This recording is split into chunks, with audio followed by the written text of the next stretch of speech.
How much alcohol is too much? Study shows it's very clear that 2 drinks per week maximum is about the upper threshold, beyond which you're going to start getting some health detriments. But some people say, well, red wine is good for you. And they're in fact referring to the resveratrol from red grapes available in red wine.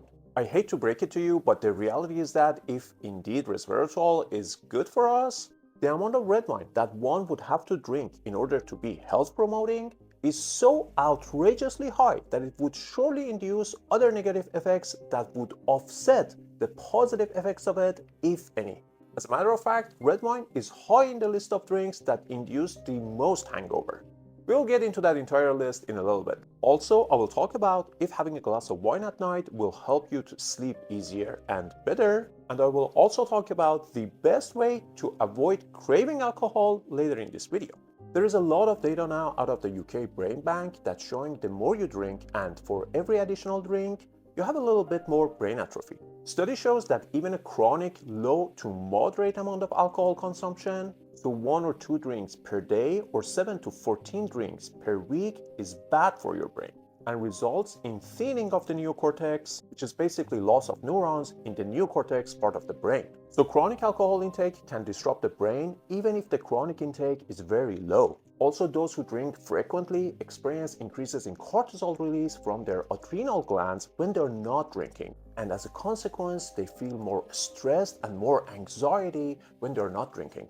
Drinking chronically, even if it's not every night, causes well-recognized changes in neural circuits, in neurochemistry within the brain, as well as in the brain-to-body stress system that generally point in 3 directions: increased stress, diminished mood, and feeling of well-being when people are not drinking.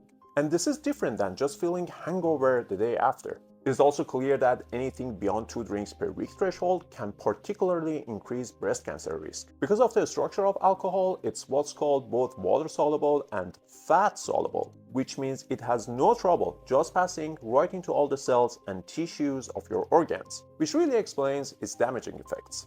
Now, which drinks would cause more severe hangover? Beer, vodka, white wine, whiskey, rum, red wine, and then brandy at the top, inducing the heaviest hangover. Well, what's increasing in the mentioned drinks are congeners within those drinks. Congeners are minor compounds that are naturally produced in alcoholic beverages during the fermentation and distilling processes. Darker spirits like bourbon, brandy, and red wine tend to have higher levels of congeners than clear drinks like vodka, tequila, and gin. Before we continue, I genuinely need your help. If you have seen any of my previous videos, you know I strive to provide zero fluff, right to the point, practical information. And I hate to string viewers along for watch time like many YouTubers do.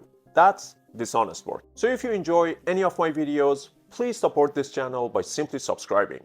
That's literally the fuel for my engine. Cheers. Now, effects of alcohol on sleep. While it may initially make you feel drowsy and facilitate falling asleep, alcohol actually disrupts the architecture and the quality of your sleep by reducing the REM stage, causing fragmented sleep. This means more frequent awakening throughout the night, even if you don't remember them, and it decreases deep delta stage of sleep, which is the most important stage of sleep. I cannot emphasize enough how important it is for your overall health to get into the delta stage of sleep every night. How to get rid of alcohol craving. There's an amino acid naturally existing in our body called glutamine, often referred to as a conditionally essential amino acid. This means that under normal circumstances, the body can produce sufficient amount of glutamine for its needs. However, in times of stress, illness, or intense physical activity, the body's demand for glutamine may exceed its ability to produce it,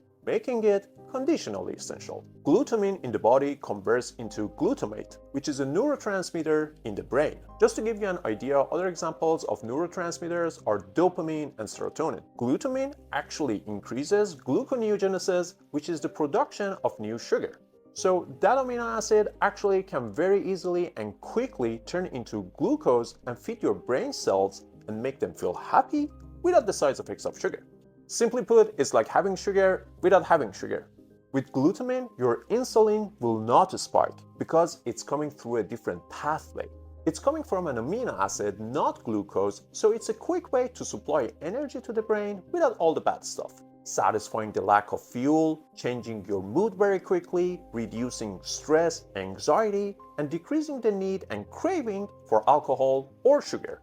It's a great amino acid and does a lot more than just what I mentioned. Foods rich in glutamine are beef, chicken, fish, eggs, cottage cheese, cabbage, dark leafy green, and vegetables. Or even a better option is supplementing with glutamine. The moment I crave sugar or alcohol, I take the supplement. If you're interested, you can find an Amazon link in the description. And if you'd like to learn more about this topic, I highly encourage you to watch these two videos, episode number 86 of Huberman Lab podcast, and this short conversation between Chris Williamson and Dr. Andrew Huberman on effects of alcohol. If you think this video was helpful to you, please show your support by simply subscribing to this channel. Thank you for watching. See you next week.